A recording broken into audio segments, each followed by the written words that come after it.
Camo arrow PCP कल की video की बाद ये टेलीस्कोप्स के स्क्रूज ढीले थे। After calibration of this scope इसको दोबारा ट्राई करते हैं क्योंकि I was not satisfied with the performance. तो लेट्स सी।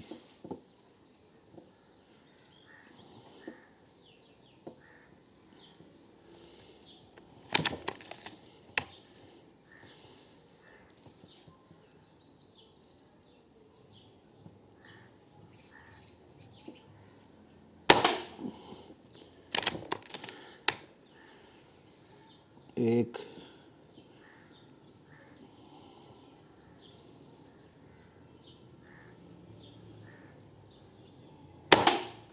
दो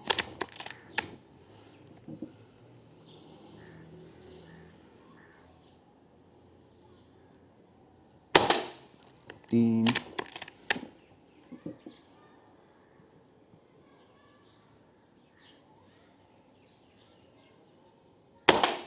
चार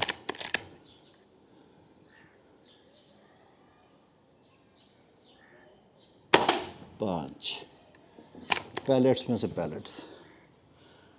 अब ये कैलिब्रेट हुई है जी। नेक्स्ट ऑर्बिट के ऊपर शिफ्ट करते हैं। खड़ी हो जा भाई। तो यार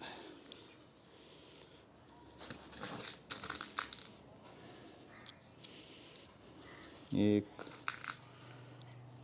दो तीन चार पाँच। चलें इसको पूरा भर लेते हैं। छः सात आठ नौ 10।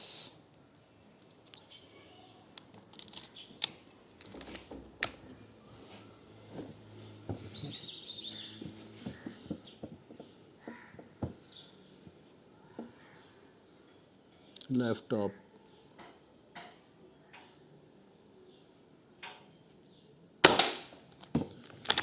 एक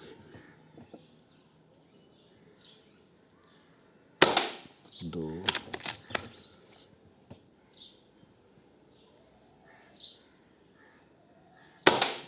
तीन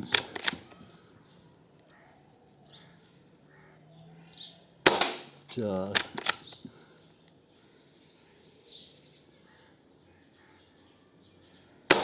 पाँच। पैलेट्स में से पैलेट्स सेंटर पे, सेंटर ब्लैक डॉट पे करते हैं। Let's try.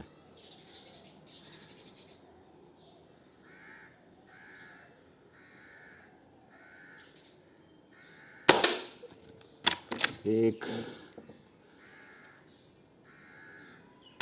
दो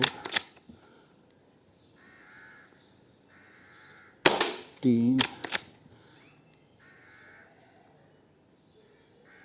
चार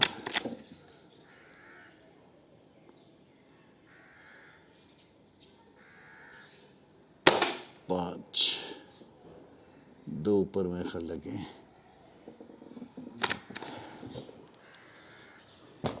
आप देखें कि छोटा सा हाफ इंच से भी छोटा टारगेट है। एक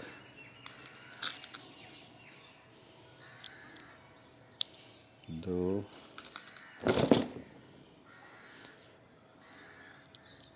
तीन चार पाँच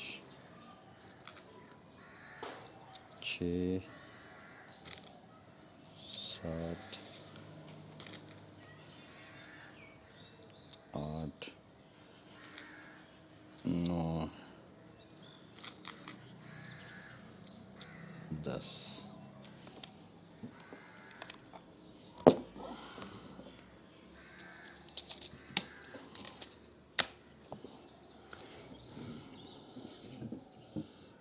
बॉटम स्मॉल टारगेट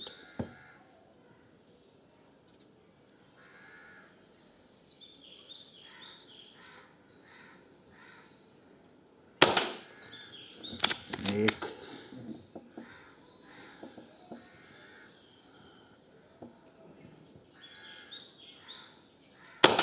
दो,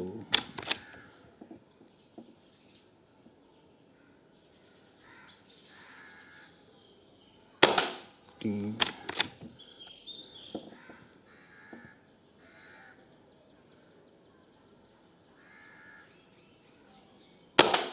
चार,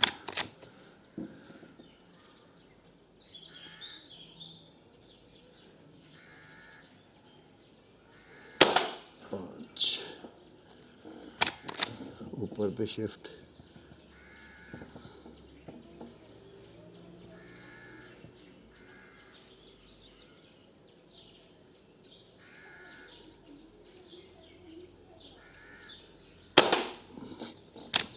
एक,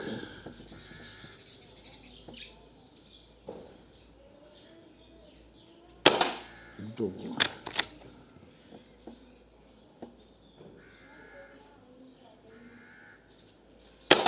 तीन,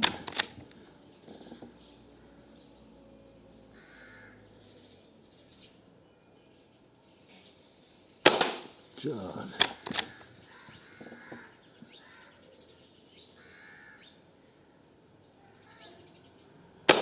पाँच।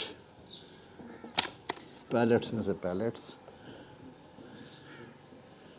ब्लैक एक और छोटा है, उसको भी उड़ाते हैं।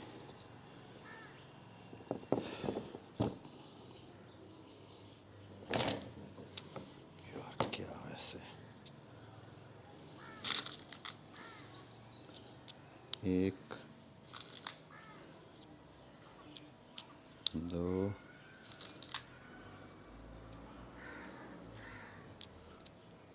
तीन,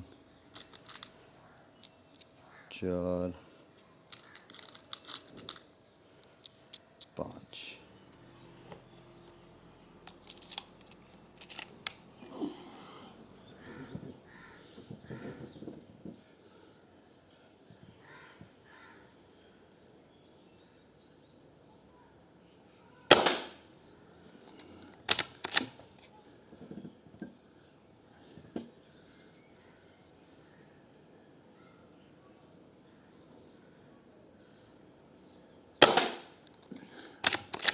एक, दो मतलब, तीन,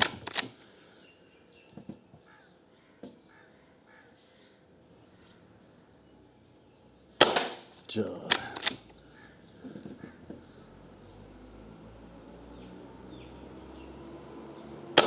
पाँच। अब बताएं जी, after recalibration of scope, another 5 black dot के ऊपर। ओ भाई खड़ी हो जा 2 मिनट, तेरी मेहरबानी। एक, दो, तीन, चार, पाँच।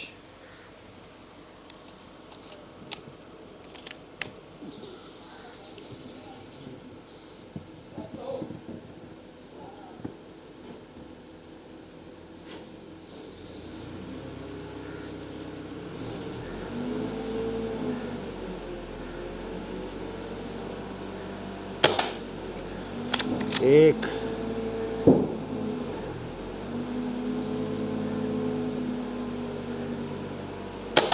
दो,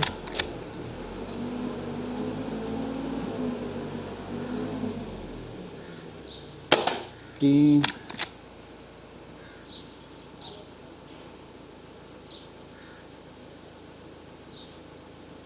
चार,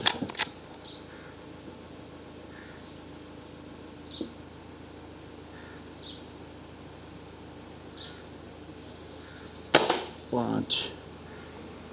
जी नाजरीन, ये मैंने रिवाइज रिव्यू डाला है after calibration of the scope.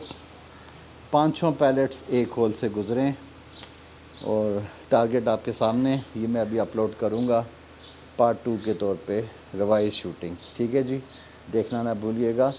उसमें अनकैलिब्रेटेड थी एक्चुअली। जब मैंने चेक किया तो ये टर्रेट्स के भी स्क्रूज ढीले थे, और ये जो इसके ऊपर 9 मिलीमीटर की ये डफ टेल रेल लगी हुई है, इसके जो माउंट के स्क्रूज थे ये भी ढीले थे, अच्छे खासे ढीले थे। तो क्योंकि वो मैंने गन के बैग्स एक दूसरे में फ़िट किए तो फंस के आ रही थी, तो वो मैंने इसका ये सनशेड उतारा, फिर लगाया, फिर उतारा, तो ये आहिस्ता आहिस्ता ना वो दबा दबू के फ़िट करते हुए, क्योंकि नया कवर होता है तो विद स्कोप कवर में रखना थोड़ा सा मुश्किल होता है, तो कहीं वो ना आहिस्ता आहिस्ता ढीले हो गए, क्योंकि साल से ऊपर हो गए गन को लिए हुए। और अभी रिकैलिब्रेट किए तो गन में एरर नहीं है भाई, मेरा एरर पर्सनल एरर हो सकता है, शूटर का एरर हो सकता है, लेकिन अभी आप देखें मेरा पॉइंट ऑफ एम कंसिस्टेंट रहा है और गन की कंसिस्टेंसी भी रही है। तो this is game of PCP. मैंने कहा वो देख के आप पिछला वाला जो है ना बंदे को, जो जिसने नए बायर होते हैं, जो बिल्कुल क्या कहते हैं, चाहते हैं कि जी मैं नोविस शूटर हैं, जो एज आ फर्स्ट पीसीपी लेना चाहते हैं, तो ये फुली रिकमेंडेड है, हाईली रिकमेंडेड है फॉर द बिगनर्स ये पीसीपी लेना। एक तो इजी, इसको हर पंप आराम से जो है वो 232 बार तक इसका प्रेशर है। आपके सामने मैंने कितने पैलेट्स फायर किए हैं, और अभी भी इसके अंदर प्रेशर होगा, अभी भी फायर कर सकती है।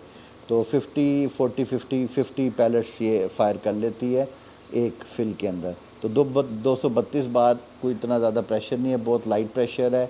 तो इतने अच्छे लाइट प्रेशर में अनरेगुलेटेड गन है। ठीक है, आपने पावर क्या करनी है जी, जो ये फर एंड फेदर्स का जो शिकार करते हैं, स्प्रिंगर से ये ज़्यादा पावरफुल है। और स्प्रिंगर की एक्यूरेसी इस तरह नहीं होती, क्योंकि आपको पता है स्प्रिंगर या नाइट्रो पिस्टन वाली या आईजीटी, जो मुख्तलिफ गेमों में ख़ाली आईजीटी कहते हैं, इनर्शिया गैस टेक्नोलॉजी, जो inert gas technology, sorry, inert gases होती हैं जो रिएक्शन नहीं करती। केमिस्ट्री भी मैं थोड़ा थोड़ा आपको बताता रहूँ। तो इनर्ट गैस मेरा ख्याल है आईजीटी से बताएं, इनर्ट गैस जो इसकी टेक्नोलॉजी है आईजीटी। कुछ नाइट्रो, ऐसे नाइट्रो पिस्टन उसे कहते हैं, क्योंकि नाइट्रोजन गैस जो है वो इनर्ट गैसेस में आती है, if I am not wrong.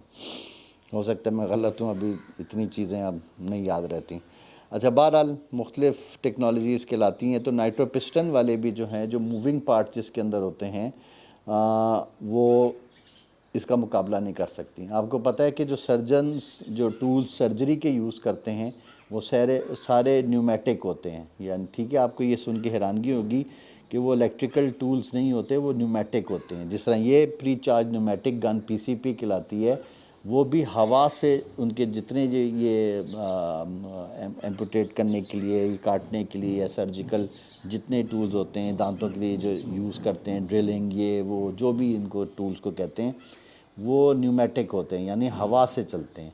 तो हवा का प्रेशर जो रेगुलेट होता है वो ज़्यादा एक्यूरेट होता है बजाय के इलेक्ट्रिसिटी के ऊपर डिपेंडेंसी के ऊपर, क्योंकि इलेक्ट्रिक फेलियर हो सकता है, लेकिन गैस जो सिलेंडर प्रेशर है वो फेलियर नहीं होता। तो ये वजह है कि सर्जन्स भी यूज़ करते हैं, इसीलिए पीसीबी गन्स जो है ना बहुत एक्यूरेट है। अब आप देखें कि पैलेट है यार, छोटा सा, ये क्या साइज़ पैलेट है, ठीक हो गया, 5.5 मिलीमीटर इसका है। लाइट्स है, मतलब 1 ग्राम इसका वज़न है, मतलब 1 ग्राम सोने का कितना होगा। तो ये लेड के बने हुए हैं, और आप देख लें कि इसको एक की वो जब पैलेट गुज़रता है तो ये स्कर्ट जो है इसका होल बड़ा कर देता है। तो ये तकरीबन होल बनाते ही ये तकरीबन 0.4 इंचेस का है। तो ये पैलेट में से पैलेट गुज़रना आसान बात नहीं है। एक तो शूटर भी अच्छा होना चाहिए और वेपन भी आपका अच्छा होना चाहिए। तो ये माइंड से निकाल दें, ये कैमरे में देखते हुए ना बंदे का बड़ा कहते वो पैलेट थोड़ा सा इधर लग गया या पैलेट नीचे लग गया। भाई पैलेट्स लगते हैं, पैलेट्स के आप बड़े अगर आप रियल टाइम में राइफ़ल के भी शॉट्स देख लें तो आपके जो ग्रुपिंग है उसमें फ़र्क आता है। लेकिन माशाल्लाह इतने 20 यार्ड्स के ऊपर अगर पैलेट में से पैलेट गुजरा है तो ऑब्वियसली इसको आप 50 यार्ड्स तक जो है ना, ये जो है ½ इंच ग्रुप या 1 इंच ग्रुप जो है ना, क्योंकि इसकी पावर कम है तो पावर में फिर वो ट्रेजेक्ट्रीज पैराबोलस डिफरेंट बनते हैं, वो फिर एक अलग साइंस है। तो जो 900 के करीब FPS दे रही हैं उनकी फिर 50, 60, 70 यार्ड्स तक वो जो हैं वो अच्छी ग्रुपिंग बनाती हैं। तो हंटिंग की एक अलग साइंस है, ग्रुपिंग की एक अलग साइंस है, ठीक है, टारगेट शूटिंग की। तो जो हंटर्स हैं तो वो इससे बहुत अच्छी तरह हंट कर सकते हैं, इवन 50 गज तक भी, क्योंकि परिंदा बड़ा होता है ना, 2-3 इंच का जो है, या उसकी चेस्ट साइज़ है 2.5-3 इंच का। आपको उसमें अगर पैलेट इधर से उधर भी हो जाए तो उसको हिट हो ही जाती है। तो बाकी आप बात हंटर्स आपके माशाल्लाह हमारे पास बहुत एक्सपर्ट्स हैं, वो हंटिंग करते रहते हैं, और हंटिंग से फिर आपको गन का भी एक्यूरेसी का पता चल जाता है कि मैंने किधर एम लेना है। तो टारगेट शूटिंग ग्रुपिंग जो है ना वो एक अलग आर्ट है, तो उसमें थोड़ा मसला पड़ता है। चलें, बहरहाल आपने ख़ुद देख लिया इसकी एफिशिएंसी। यहाँ पे एंड करते हैं। ये रिवाइज रिव्यू था जी आफ्टर क्रोनो, और उसके ऊपर ही 18.13 ग्रेन ही मैंने टेस्ट किए, क्योंकि यही सबसे रिलायबल था। स्कोप के एडजस्टमेंट के बाद में मेरा दिल तसल्ली नहीं कर रहा था कि मैंने सुबह फिर इसको दोबारा टेस्ट करके अपने तसल्ली की है। ठीक हो गया जी। और ये जो ब्लैक डॉट है वो पैलेट के साइज़ का है, वो आधे इंच से भी छोटा है, जिस पे मैंने अभी हिट की है आखिरी वाला भी, और जितने ब्लैक डॉट्स लगे हैं। और रेड जो सर्कल है वो भी आधे इंच से, तकरीबन मैक्सिमम उसकी बाउंड्री 0.5 इंचज़ है। तो 0.5 इंचज़ के साथ भी एक ही पैलेट के अंदर से पैलेट ओवरलैपिंग है। ठीक हो गया। Thank you for watching, stay tuned, और मेरे चैनल ज़रूर सब्सक्राइब कीजिएगा। अल्लाह हाफिज़, शुक्रिया।